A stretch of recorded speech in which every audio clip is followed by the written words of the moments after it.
So good morning students. In today's class we will see third type of commutation technique, that is known as classic commutation, also known as a complementary commutation. So what is the main principle of working of this technique?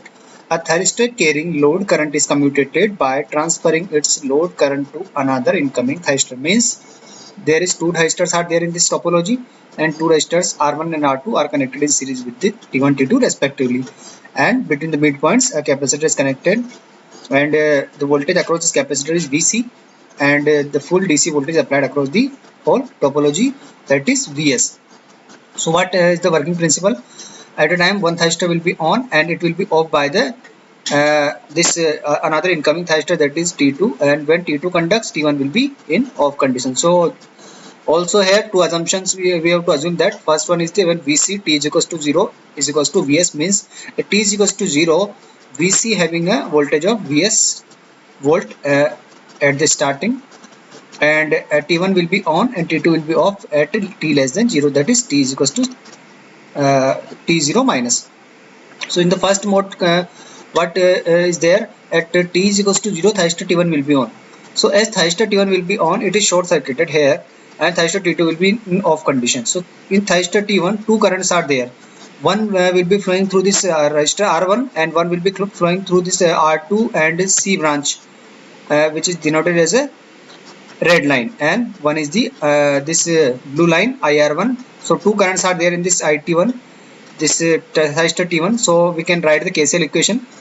IT is equals to IT1 is equals to IR1 plus IC. IC is the charging current which is flowing through this capacitor, and if we put the values of IR1 and IC, then IR1 is equals to Vs divided by R1, because if you simply apply KVL in this branch, we can obtain this IR1, and this charging current, because of R and C combination, it will be a charging current having behavior of exponential. So IC will be written as K into T raised to the power minus T upon RC.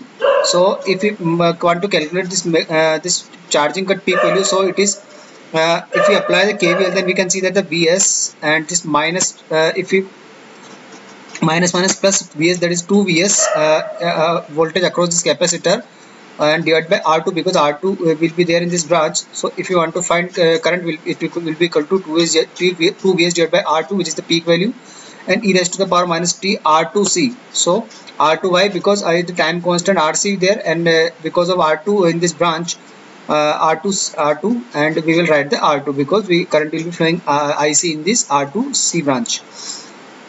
So this is the final expression of IT1, and two components are there in this. One is a steady state component, one is a transient component because of capacitor charging.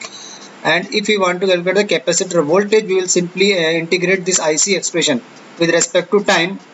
If we integrate this IC expression with respect to time, we will obtain VCT is equals to Vs E1 minus e raised to the power minus T1 upon R2. See, this is the transient voltage. So this expression shows it is a charging profile of the capacitor. And what will happen at the end of this mode, the capacitor polarity just reverse, minus plus Vs.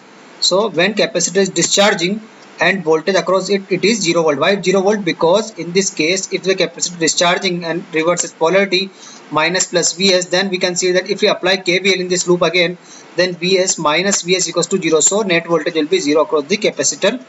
So voltage across it is 0 when fully discharges the capacitor. Then at the end, source will charge the capacitor with opposite polarity. So source will charge this capacitor with the opposite polarity in case of capacitor will be discharging. So at the end, polarity will be minus plus Vs. But what will happen in the second mode? So in the second mode, thyristor T2 will be on and thyristor T1 will be off, as the pulses are applied to thyristor T2.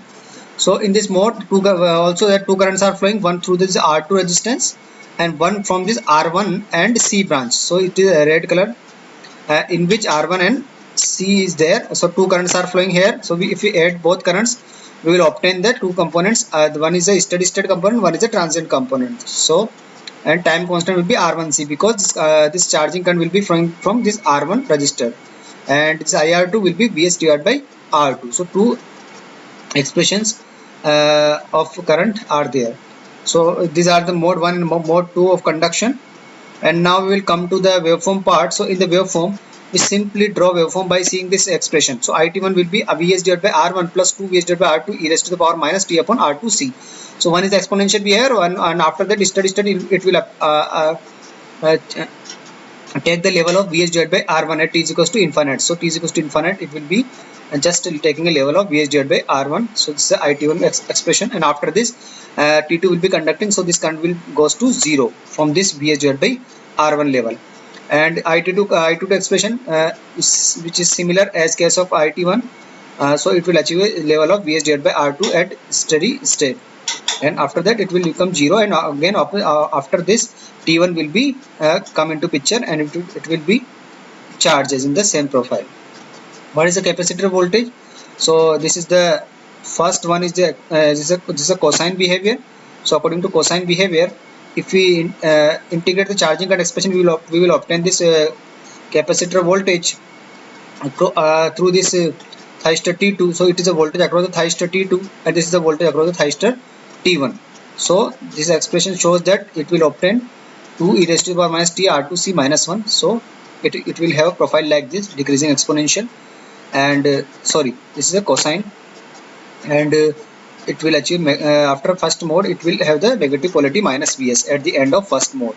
So this we can see that at t is equals to 0, thyristor T1 will be on, thyristor T2 will be off. So at the on period of thyristor T1 it will achieve the negative polarity at the end of this mode. So capacitor have a voltage of minus Vs, and it is a cosine behavior. And sorry, cosine, not cosine behavior, it is an exponential behavior. As we can see that expression, it will be have an exponential term, so it is exponential term will be there. So this is a profile of this thyristor in case of thyristor T1 on, and in case of thyristor T2 will be on, this will have the profile of this type of profile will be there. So minus Vs2 plus Vs, again it will charge in the exponential behavior, and increasing capacitor voltage profile will be there. So if we want to find the TC1 and TC2 time, circuit turn off time of this time, so it is the time up to which there is a negative voltage will be there. So in this case, if you want to find, we will simply put Vc equals to 0, because at this point Vc will be 0, it is a 0 crossing point. So if we want to calculate, we can calculate this by putting the 0 in this expression. If we make this voltage to be 0, we will obtain the TC2 and TC1 respectively, showing as in equation number 1 and 2. And if you want to find the peak value of thyristor current, so we can find peak value of thyristor current if these are the expression of thyristor currents, which is in the expression this denoted in the expressions to expression of IT1 and IT2. If we put t is equals to infinite, then it will up at the steady state, it will take the level of Vs divided by R1 plus 2 Vs divided by R2, as shown in the expression also. So it have the level of 2 Vs divided by R2 plus Vs divided by R1. This is the level of current. So the peak value of current will be this peak value of thyristor current will be written as expression number 3, and similarly in case of T2, peak value of current can be written as Vs divided by R2 plus 2 Vs divided by R1. So this is the expressions of peak current across the thyristor T1 and T2 respectively. Now we'll find the what is the capacitor value for this commutation to make successful. So if we want to find capacitor, we can find from expression number 1 and 2.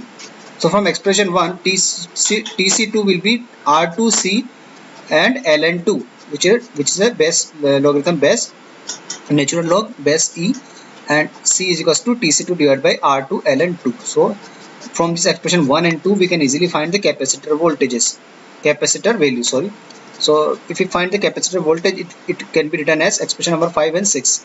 What is the TC2? It is a circuit turn off time, which can be written as safety factor into TQ. TQ is the device turn off time, and SF is the safety factor. So in question, they will give the value of safety factor and also the TQ value, that is the device turn off time. You can easily calculate by putting the value of R2 and ln2. We have to if we find the value of ln2, simply we can calculate this, and if we put the R2 value, and we finally calculate the capacitor value from this expression 5 and 6, which have the different value. Why different value? Because R1 and R2 have a different values, so capacitor also have a different values. So if we find capacitor of different values, then how we can choose which one is the better capacitor for the commutation? So we will choose the capacitor have the highest value to make commutation possible. So from this 5 and 6 expression, if we calculate the capacitor value, we will choose the higher value of capacitor for to make the successful commutation. And finally the application part, where we use this technique. So this technique is used in the parallel inverter and current source inverter. So in the earlier classes we can see that the class A, that is load commutation, which is used in the series inverter, but this type of configuration is used in the parallel inverter and current source inverter respectively. So in this way we can complete this class C commutation, and in the upcoming lecture we will see the another type of commutation technique known as class D commutation, also known as a voltage commutation. So thank you.